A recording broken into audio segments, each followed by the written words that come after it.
İnsanlar var ki, değerli kardeşler, Allah onlara geceler ve gündüzler nimetleri bol bol yağdırmağına bakmayarak elə edirlər ki, günahları sanki Allah yokmuş kimi.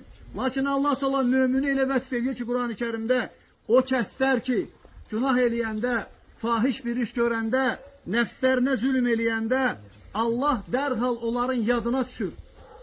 Fəstəğfəru lizunubihim.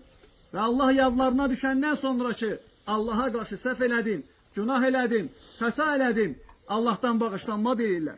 وَمَنْ يَغْفِرُ الذُّنُوبَ اِلَّا اللّٰهِ. Günahları da Allah'tan başka bağışlayan mı var? Var mı Allah'tan başka senin kalbinden sıkıntıları kaldıran? Var mı Allah'tan başka işleri asanlaştıran? Var mı Allah'tan başka başıvu dikeleyen? Var mı Allah'tan başka seni yerlerden ve göylerden ruzulandıran? Yoktur. Allah'dır. Ona göre Allah Teala layıqdır ki, sen günahları terk eder.